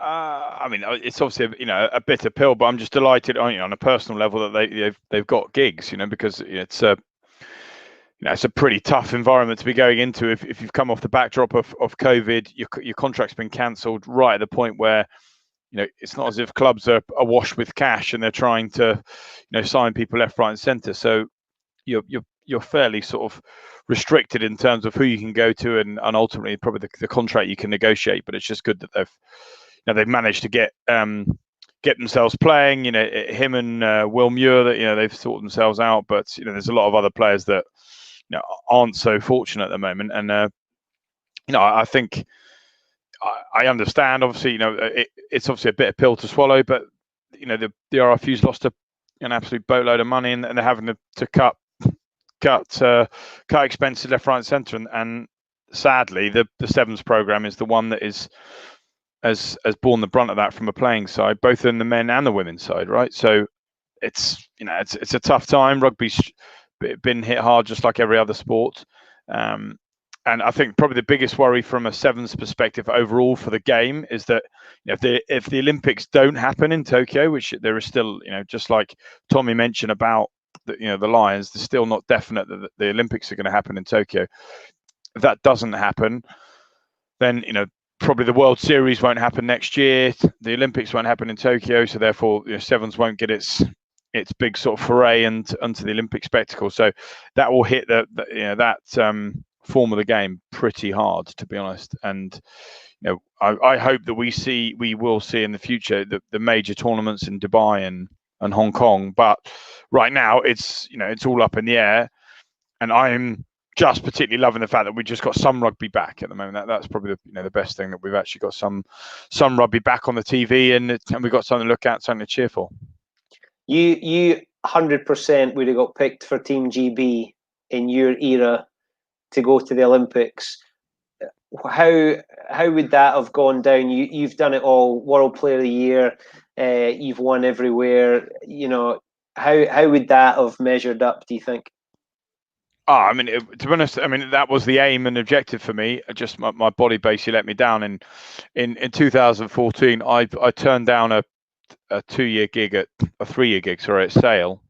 Brian Redpath had gone to Sale, and I turned down that gig in order to have a crack at basically going to the Olympics. So my plan was I was going to do the 2013 Sevens World Cup in Moscow, have a go at Commonwealth Games in Glasgow 2014, and then have a 2-year run at the Olympics and try and go and just be part of that, be an Olympian, and see if I could get a medal. And then unfortunately I just got injured. I got injured at the first hurdle, so my body just, that was it, game over. I severed the nerve of my calf in the World Cup in Moscow, and that was it, sadly. So yeah, I mean, there are some special things, and some of the guys on this call have had some incredible careers that I'm envious of. Being a British and Irish Lion is an incredible achievement, one of the ultimate, if you like, for me from a rugby perspective. But I think being an Olympian, and particularly as the GB boys went and got a silver medal as well in Rio, that would have just been that would have been an incredible memory and equally a brilliant way of going out. But then, if I hadn't got injured, I probably wouldn't have ended halfway up a mountain on Mount Everest with, Shane Williams. And even then, mate, he wouldn't listen to anybody and you couldn't talk to him either. So, nothing's really changed, to be honest. So the Olympic bit, obviously it didn't quite happen. Is there something right with the world that Fiji were the first ones to win gold? It's nothing. It's not anything to do with it being right. They were just the best team by a country mile, right? They were absolutely brilliant in terms of that side of the game. Fiji, I'm Fijian, mate. I mean, in my first cap ever, I am Fijian, right?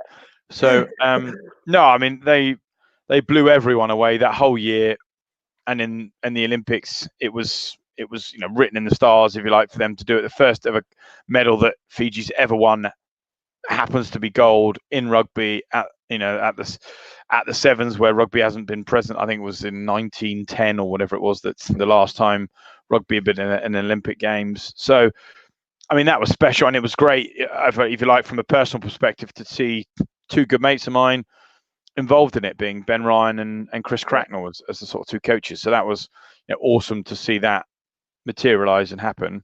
I mean, it was also even better, obviously, Ben Ryan being ginger. It's brilliant to see that, even someone ginger gets some success, which was absolutely outstanding. And I think he loved it, the fact that off the back of that, I don't know if you ever heard this story, you might have read his book, but Banj was actually given a plot of land, like 7 acres. Everything was to do with 7. So they created a £7 note in Fiji with his face on it.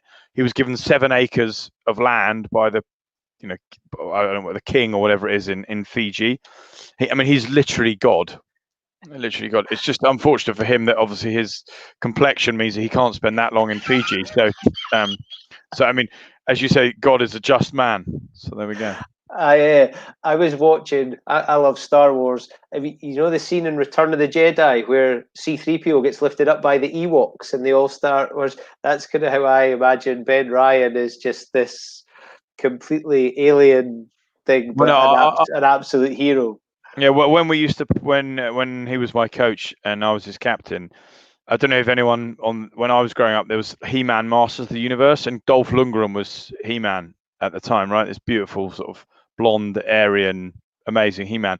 But Gwildor was this tiny little ginger midget thing. And I used to take him pictures and say that was Ben Ryan. So I used to call him Gwildor all the time. So I don't think he was that happy about that one. So this is probably why he didn't ask me to go and coach them at Fiji. But there we go. Class, right? I'm not even going to attempt to ask Ollie Phillips a question that Ollie has a one-word answer. Thank you, Ollie. An absolute pleasure. You're going to get the last word when we wrap things up at the final whistle. So that leaves us with Shane. Do we have sound? Can we hear Shane? Can Shane hear us? Come in, Wales. Are you there? Oh, it looks like he's gone altogether. Still you, Ollie. You might have to tell some stories of climbing up a big hill with Shane. No, yeah, well, I hope he's there because he's obviously a legend of the game, and he was the best player officially in the world at one point in time. What a talent, and yeah, he was. To be honest, we've got a great relationship, he and I, so that's why I get stuck into him. But as a rugby player and as a fellow winger, I was delighted that I didn't really have to play against him and Tommy that often because they definitely have schooled me. I remember playing against Tommy a couple of times when I was at Stad, and they still live long in my nightmares. But and Shane from that perspective, I didn't really get the opportunity to play against him a lot. Just watched him. An amazing player, and equally at the same time going up Mount Everest with him for the wooden spoon to go and set 2 Guinness World Records. He was he's like a mountain goat. The bloke just trots up there like it's nothing. But equally, I think we were on the mountain for about 3 weeks. I think he slept for about 5 hours in total of the whole thing because he's such a light sleeper, and any noise or anyone snoring, he wakes up at the drop of the hat. So, and yet still at the end of all that, he was still full of energy, still full of beans. He was full of cold. He probably wanted to be anywhere else but on Mount Everest, but he was such great value and a top man, top tourist. Yeah, he's just quality. We love him a bit. Right. But he can't. He's pathetic with technology. So there you go. Well, I feel some of his pain, having hosted one of these and the computer went to sleep on me and we had a bit of a flap. So I do feel a bit of his pain. So folks, can you comment please? Because I'm getting told we should scrap the quiz and just speak to people. But I reckon this next round will be very quick. So let's very quickly race through this round, then we'll get back to the guys and we'll finish it off, and we'll have some messages for Doddy and the foundation. So this is real quick, so you got to be quick fire here. Write it down and we'll get to the end of this round, and then we'll see how we're sorted. So this is the trophy round. Name the teams that compete for these trophies. Okay, so real quick, question 21 is the Centenary Quaich. So there are two teams who play for the Centenary Quaich. Who are they? It was first contested for in 1989. Question 22. This is easy peasy lemon squeezy. Which two teams play for the Bledisloe Cup? First contested in 1931. Which two teams play for the Bledisloe Cup? Question 23. Which two teams play for the Freedom Cup? Freedom Cup. First contested in 2004. Question 24. This is going to cause a few comments, I reckon. Question 24. The 1872 Challenge Cup is played for by which two teams? It was first contested in 2008, but the trophy marks the first game between these two teams.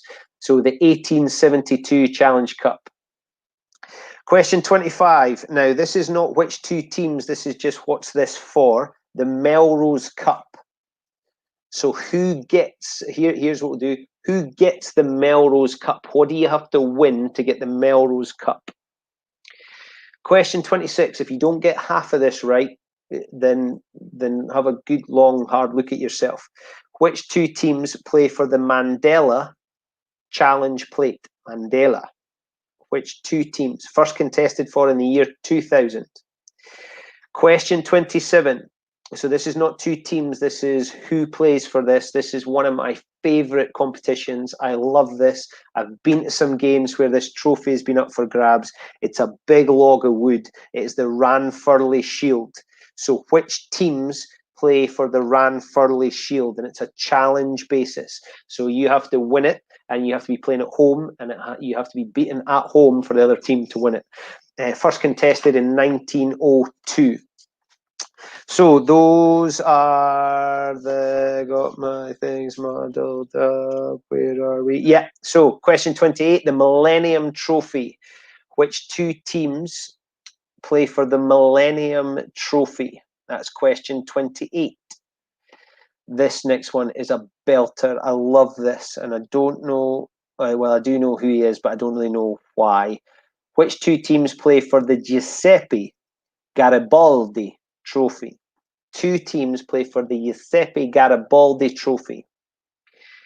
Question 30. If you get this, you are a magnificent rugby supporter. You really are. You know your stuff. The Antim Cup. Which two teams play for the Antim Cup?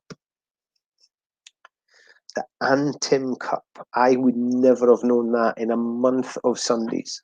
Question 31.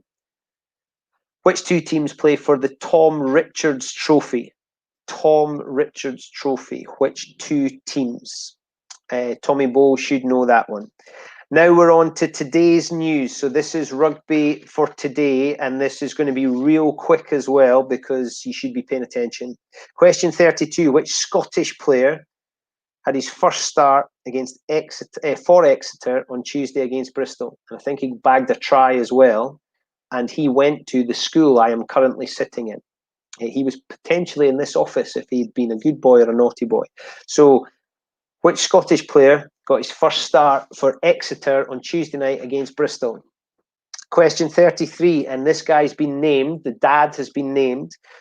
Name the son of a former Scotland international who got his first start for Bath against Leicester last Saturday. So which son of a Scottish international, and here's a brilliant clue for those regulars, he has been a guest on the Great Rugby Genius quiz. Question 34. Shane Williams will get this if he's paying attention and if he can hear. Who has received a 4-match ban after he was sent off against the Dragons last weekend? I have a lot of sympathy for this. I think it's getting harder and harder. Somebody got sent off playing last Saturday. He's playing against the Dragons and he's been given a 4-match ban, which the way we're going at the moment could last him until 2023. Question 35. Which Pro 14 side has suspended training as a precautionary measure after one of their academy players tested positive for COVID-19, which could throw into doubt some very important games coming up? Which Pro 14 side has suspended training as a precaution because an academy player has tested positive? Question 36. That way. Which Pro 14 side has extended the contract of their coach until 2023, making him the team's longest serving coach in the professional era? Now, the answer we're looking for, I've not given you the team in the question because that would be too easy. It's the coach we're looking for. Which coach has extended his contract to take him to 2023? Who did Edinburgh defeat last weekend to ensure Ulster made the semi-finals of the Pro 14? So who did Edinburgh beat last weekend? And the reason we're on a Thursday night and not tomorrow night, because they're playing them again tomorrow. Question 38. Who lies 4th in the English Premiership after beating Northampton last night? So it's either, do you know who is in 4th, or do you know who beat Northampton last night? I've never gone this quick, but we're with wingers, so we've got to be fast. Ready? Which Super 14 coach has recently been linked to the assistant coaching job with the Lions in 2021? And he can break dance. So which Super 14 coach has been linked with the Lions for 2021? I saw somebody this week said international coaches should have to go through residency qualification the same as players. Talk amongst yourselves. That's maybe one for another day. And then question 40. This will be an unbelievable back row. Which Australian flanker has joined the Japanese outfit Toyota Verblitz on a short-term deal, and he will be joining Kieran Reid if everything goes according to plan? That is an outrageous back row. Which Aussie flanker has gone to Japan to play for Toyota on a short-term deal? That is an outrageous signing, but good on them. So that's worth 20. So in total, it's 48. Keep up, because we're going to keep going so we can have a wee bit more chat and then we can be finished sometime sensible. So apologies. I'm not going to apologize because I'm having fun and I hope you are too. So let's go through. So you got to mark now and be real quick. The Centenary Quake is played for by Scotland and Ireland. So question 21, Scotland and Ireland is the answer. Oh, Tommy, yes. Oh, you've got company. I like it. Is that just to have another pop at Shane Williams? Let's concentrate. Question 22, who plays for the Bledisloe Cup? It is, of course, Australia and New Zealand.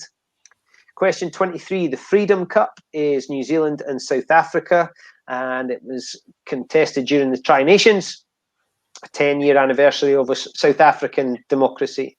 The 1872 Cup is, of course, for everybody in Scotland, between Edinburgh and Glasgow. The Melrose Cup is for the winners of the Rugby Sevens World Cup, first contested at Murrayfield in 1993. 26, the Mandela Challenge Play is between Australia and South Africa. The Ranfurly Shield are the provinces of New Zealand, a magnificent trophy, one that has lots of history. Question 28, the Millennium Trophy. Lots of people probably plumped for Wales there, but it's between Ireland and England. Tommy must have won that. 29, yeah, he's nodding. Of course I have, Bruce. I've won it all. Are you kidding me on? Although I'm not quite as impressed with the landscapes as I was the jerseys, but I like how you're mixing it up, Tommy. You're giving us the guided tour. I think there's a little bit of green eyes here because Shane gave us the little once round with the caravan, so you're taking us on a tour. Oh, hang on. You're going to... Genius are not happy you're drinking tea. No, I've got my beer in. Yeah. Nice, good save. The Giuseppe Garibaldi Trophy was played for between France and Italy. The Antim Cup, there is not a chance anybody on the panel got this. It's between Romania and Georgia. No, didn't think so. The Tom Richards Trophy between Australia and the British Lions. Did you get that one, Tommy? No, Tom Richards Trophy. No, didn't get it. No. In today's news, which Scottish player made his debut for Exeter, or his first start? It was Sam Hidalgo-Clyne. Number 33, named the son of the former Scotland international who got his first start for Bath. Tony, did you get that one? Cameron Redpath. Cameron Redpath. And Brush is not happy about the wee man or big man becoming English. I think he's trying to get Tooney to pick him. All been covered with him. Who has received a 4-match ban after he was sent off against the Dragons last weekend? And our wingers panel here might have some sympathy for George North, who was given a red card. That 4-match ban, that's pretty tough when you see what some people get for other things. Pro 14 side is suspended training as a precaution. It is, of course, Ulster, and we hope that gets sorted out pretty quickly. All clear. All clear. Is that the word from inside the camp? Well, it's academy players, so they'll still play on Saturday. All the senior squad are clear. Oh, good news. That means that they can get a pasting from Edinburgh, but that's one for another day. Speaking of Edinburgh, which Pro 14 side has extended the contract to their coach? It is, of course, Edinburgh, but the answer we're looking for was Richard Cockerell. Who did Edinburgh defeat last weekend, and who will they beat tomorrow night as well? It is, of course, Glasgow. Young Nathan Chamberlain getting his first start at fly half for Edinburgh, which is good news. 38, who beat Northampton last night? Bath. Which Super 14 coach has been linked with a Lions coaching job? It is Scott Robertson, the Crusaders coach. That would be interesting to see if he did his breakdancing after a Lions tour win in South Africa. And which Australian flanker has gone to Japan to play for Toyota? It is Michael Hooper, who will then join up with Kieran Reid. So your total is 48. Post your scores in the comments section to give us an idea. Tony, Tommy, Ollie, where did we get to there? Tony, much progress the second half? No, only 8. 8. Ooh, 11 for me. Oh, Tommy. He's just warming up, mate. He's just getting into the swing of it now, isn't he? Keep it going. By around 11 o'clock, I reckon I'll be coming good. By next Wednesday, Tommy will be top of the tree. To be fair, Bruce, we could be here tomorrow morning by the time we get to the answers to the end of this. No, I know. I can only apologise. I'm certainly not getting... With a face like this, I'm not getting any breakfast or morning TV gigs anyway. So this is it for me. Poor Shane Williams, World Player of the Year, gone. Yeah, he's had enough. Well, the thing is, he was getting paid by the hour, and the foundation can't afford it anymore. So we had to let him go. Ollie, what was your score? Either that, or it really hots up after 9 in the Welsh valleys. It does. So God knows what came in. God knows what came into the wagon, mate. Overall or for that round? Because I was on 11. Overall. At the end of the first round, I was 11, and now I'm on 23. Oh, good effort. Good effort. Yeah. Adrian Graves, who also refereed at the World Cup Sevens in Russia, he's got 40. And this is the man who can make pencil cases out of a ball. 35 for William Cook, 34 for Tony McCarty. Genius, you behave yourself because you've got a reputation to uphold. There's people now claiming, Tommy, that the reason you have improved is because you're onto the tea. But of course, Genius is a low alcohol beer. I've got my beer. I've had 3 already. I thought it was time to slow down. Man, that's what put him off. That's why he's on 4 to begin with. Now he's just sort of cleansed, gone on to the mint teas. 11. Yeah, he's nailed it, gentlemen. Let's go round the houses before we clear off. We'll start with Tommy. So, Tommy, it's been an absolute pleasure to have you on with us. I know that Stu and you have been playing a bit of golf, and you actually volunteered for this. So, firstly, thank you very much for giving up your time and being such an amazing guest. Doddy means a lot to lots of people. You're over in Ulster. How does a man like Doddy, what's the image and the impression of Doddy over in Ireland?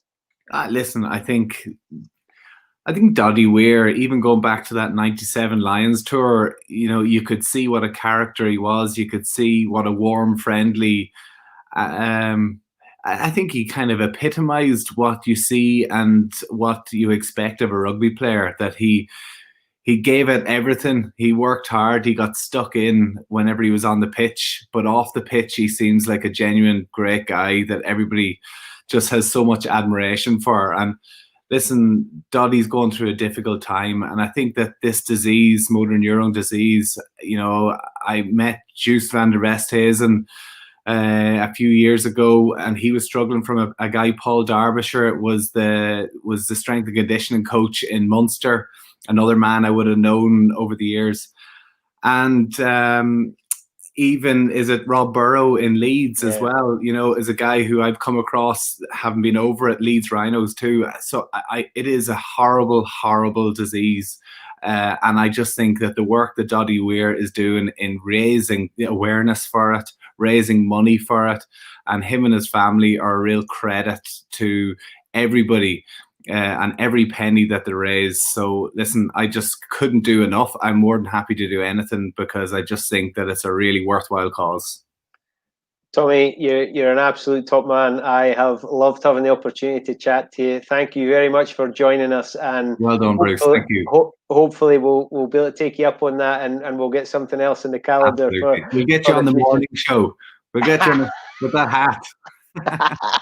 Yeah, good man, Tommy. Brilliant to speak to you. Thank you, sir.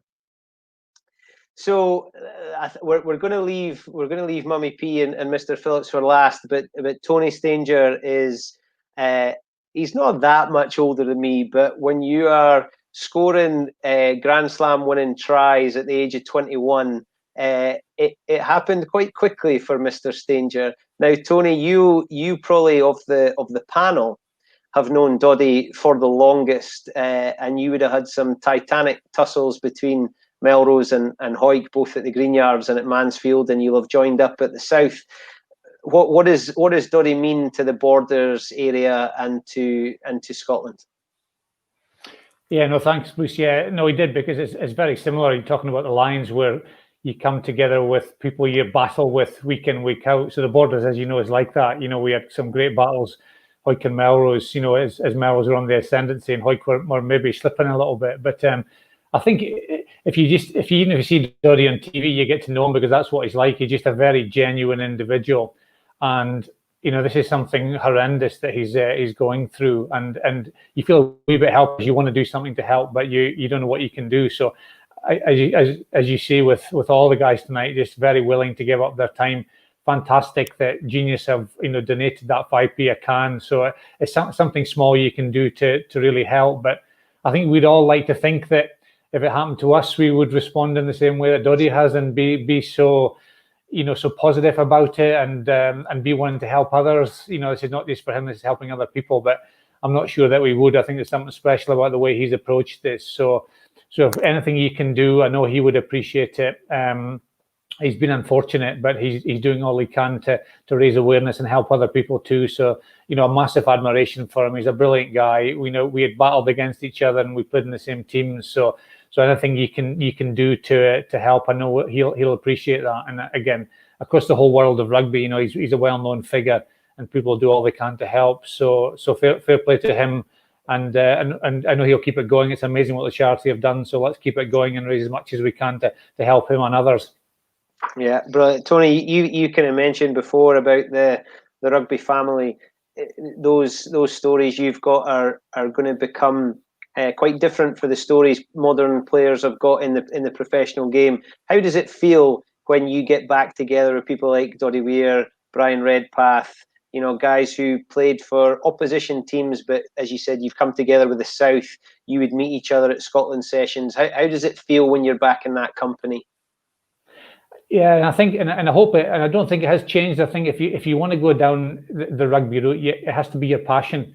I know you share that as well, and because you have, and there's some people you haven't seen for years, and I'm old enough now to see some people that sometimes 20, 30 years you haven't seen, some people you played with or against. So, you know, that's special, you know, a shared passion.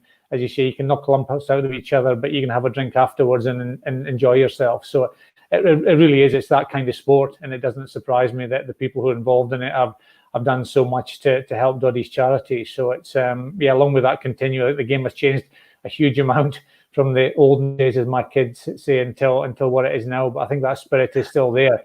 You know, you have to go into it. I think it's too unforgiving a sport now to go in if you don't really love it. So I see that spirit still there. I see that's why the Lions are so important to rugby, not just for touring countries, the countries you go to because of the income that can generate, but because it's the top of the agenda for any sportsman, so any rugby player. So yeah, that's great to see that's continue. Things are changing, life changes, as we know what we've gone through, but some things stay the same, and those are usually the important things about passion and respect and love and sharing a laugh with people that you've had some shared experiences and had a giggle with in the past. Tony, absolutely amen. And I've heard you speak before to roomfuls of far more important people than me, and I've heard you speak tonight, and it's always a great pleasure, and you're a hero of mine, and getting to spend any time in your company is always a great pleasure. Thank you very much for giving up your time tonight, and hopefully we'll see you again in the very near future. Thank you, Bruce. Keep it going. Much appreciated. Good man, Tony. Thanks a lot. So I think we've lost Shane Williams. I'll take the hit for that. All right, it's my fault, but I hope you're still there, because we're going to leave the final word for Mr. Ollie Phillips.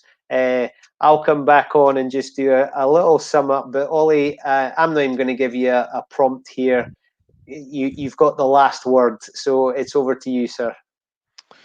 Look, listen. I mean, I think the world has been a very funny place to live in over the last 6 months, and I think things like this are, you know, what have kept everybody together, right? I mean, that's what sort of kept the rugby spirit going. Our great game is suffering at the moment. Thankfully, it's just coming back to life, and fingers crossed that momentum can keep going. And you know, one thing that I think typifies the game, embodies everything that we love about it, are the great people that come onto these sorts of things, the likes of Tony, Tommy, Shane, you know, the guys that sort of sacrifice their bodies throughout their whole careers in the name of entertainment.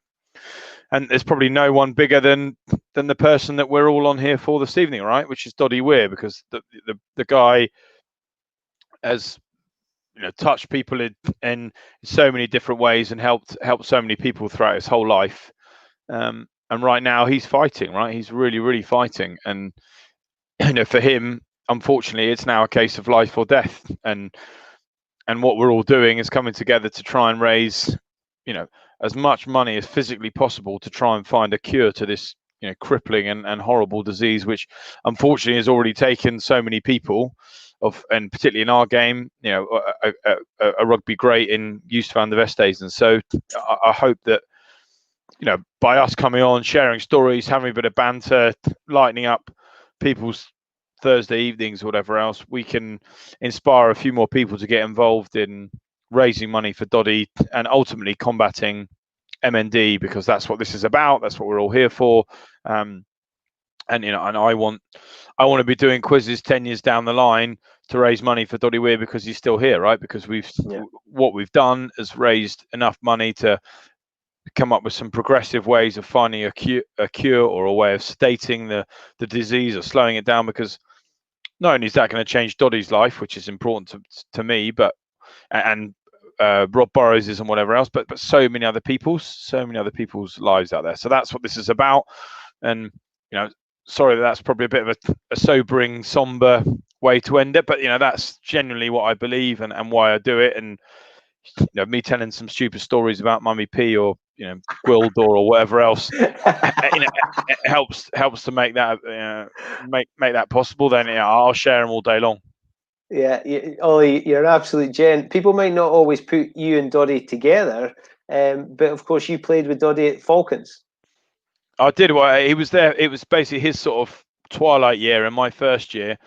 So I basically, you know, he was playing his final year at Newcastle and was doing a lot of the sort of after match, talks and whatever else, because he's obviously so amazing at all of that. And you can imagine my first year, I wasn't really playing much, so I was being sort of farmed out to try and do some boxes and whatever else. And you can imagine nobody really gave a toss about me coming in their box at 19, 20, because nobody knew who the hell I was. But everyone loved Doddy. And the number of times that I just hear Doddy say, "Look, your number twos are my number ones," I just thought, right, yeah, I just maybe I should just go have a crap in a bag and give it to Doddy. At least that could be my contribution for the game, right? But yeah, so from that point on, he just guided me a lot in my career, helped me a lot in terms of navigating the club. He's an icon wherever he goes, right? Anyone he works with, speaks with, loves him, and that's why. That's why he was so successful on the pitch, off the field, and now the challenge that he's facing, so many people are rising and rallying to it to help him fight it as well, which is testament to the character that he is. So yeah, I mean, he's been a legend for the 7 years or whatever it was that I was at the club, and he's been a friend ever since. Ollie, it's an absolute pleasure.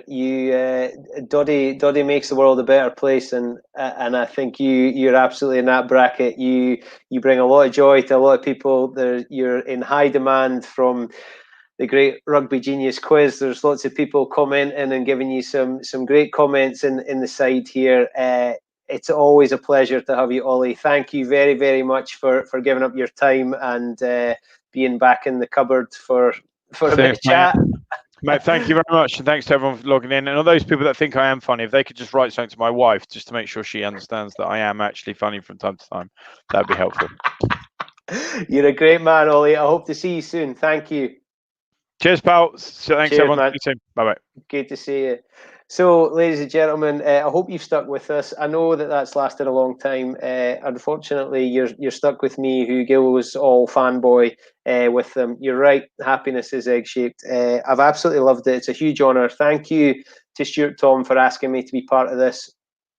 Martin Johnson is commenting now. Martin is a very special guy who Doddy picked up the phone and gave a call to. Martin's a footballer in Scotland who is struggling with MND, but he is also showing such a great positive attitude, and he has logged into these things and he's taking great comfort from it. So Martin, thank you very much for joining us. It's brilliant to have you as part of the group, and you are very welcome, and we hope to meet you soon.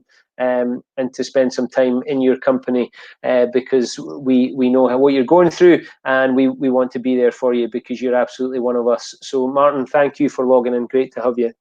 To the guys at Genius, 5p from every can going to the foundation. It's unrelenting support. They just go. They're involved in everything. Thank you to Genius, because without you, these things wouldn't happen, and it's a great opportunity to bring people together.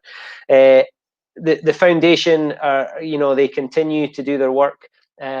Please donate if you can, buy some Genius if you can. It all helps, and take part and just give the support, because that moral support is priceless. Your pennies count, and so does your support. So thank you for that. Behind the scenes, we've got our tech guys, the Easton brothers, who lots of you will know, both good men who have really helped to help this along. There's nothing they could do about Shane Williams. That is entirely him. But thank you to Graham and Keith for all their help and support. You've been absolutely magnificent. For me, these things are just a great honour. I hope I don't string out your night too long. I just get too excited and enjoy it all so much. Thank you very much for tuning in. There will be more in the future. We've got brilliant guests lined up. Stuart Tom does a fabulous job of putting these things together. So thank you very much to all of that. I mean, that literally could not get any bigger. Heinze and Carl Heyman, both great guys, both very supportive of Doddy and the foundation. So hopefully we'll see you there. Ladies and gentlemen, it's been an absolute honour to be your host. I'll hopefully see you again. Have a great night, have a great weekend. Enjoy the rugby over the weekend. Be good and stick together. All the best. Thank you very much. Go on, Doddy.